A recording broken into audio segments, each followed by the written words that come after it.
Joined now on LibertyFlames.com by Big South Field Performer of the Week, Steve Feister. Steve, thanks for taking some time with us here. Now, you're a javelin thrower.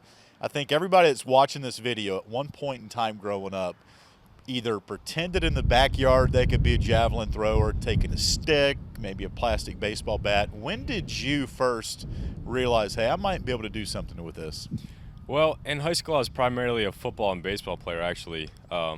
And then sophomore year, I dropped out of baseball, just kind of looking for something else to do, got a little burnout, and picked up the jav, and it went pretty well, so I kind of stuck with it and then kept developing it throughout high school. It was a lot of fun. Throwing is a lot of fun. Cool community. Is it okay if I call it the jav? Yeah, you can. If I didn't, I wouldn't be hip, would I? No, it doesn't matter. We're not that sensitive. Well, how about the first time when you picked up the javelin? How far did you throw it? 150 feet, yeah, first practice. Last week at Coastal Carolina, you broke the Liberty school record in the javelin. Was that a pretty big deal for you? Yeah, it was. I PR'd by 8 feet, so 8 foot better than my best throw last year. And starting off with that kind of a personal record sets a really good precedent for the year. I'm excited to see what happens. Just try to keep going up. Steve, we talk with Coach Tolson a lot about the runners and how they train, but we haven't talked to him much about the throwers and the field competitors. Give me an idea of what the week is like for you. Either you have a meet or you don't, and kind of what the training's like for you. For us, incorporated into our training is a lot of strength training, a lot of technique training. The jab throw is very technical. Some say one of the most technical in track. There's a lot of prehab that goes into throwing. For the jab throwers, it's pretty hard on the body, so a lot of what we do is just trying to maintain our health, maintain our flexibility, but at the same time getting as strong as fast as possible, event specifically.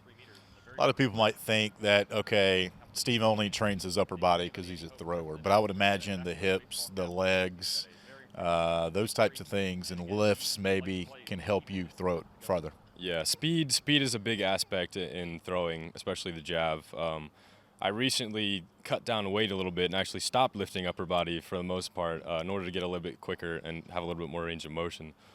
So that seems counterintuitive to a lot of people, but actually it's very helpful to be much more fast instead of just strong.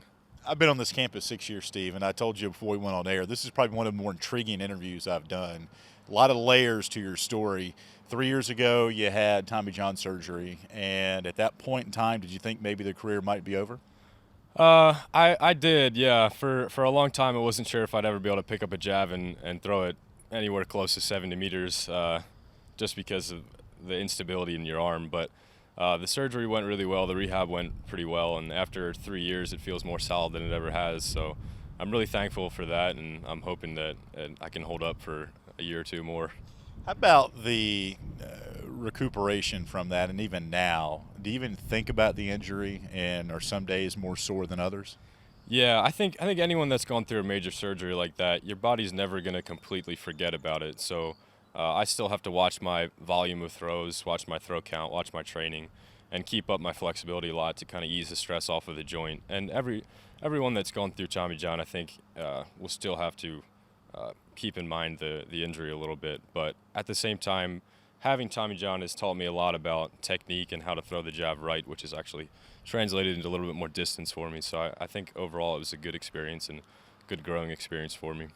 How about in the classroom? Electrical engineering major. That seems very major itself. Yeah. So have you enjoyed that so far? I have, yeah. Electrical engineering, there's so many different avenues, so many different ways you can go with a major, and there's an aspect of like creativity and problem solving to it, which has always been interesting to me. I've always liked solving problems and building and unbuilding things. So yeah, I'm looking forward to see what kind of career I get into, and hopefully it'll be something that I really enjoy.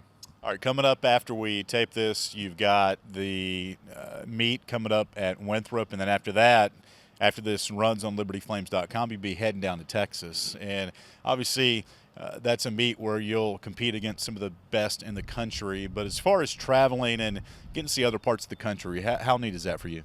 Yeah, that's really neat. I've never been to Texas outside of just track meets, so I'd like to visit more than just Austin. Yeah. That's the only place I've been in Texas. But yeah, traveling with the team and traveling with like the track community and just kind of getting to meet different throwers and different like elite level athletes. It's been a cool experience, and I'm glad I have one more year to do it. And finally for you, how about going into a meet? You're there the day of the meet, you might have a couple of hours to spend. How does Steve Feister kind of get ready for meets?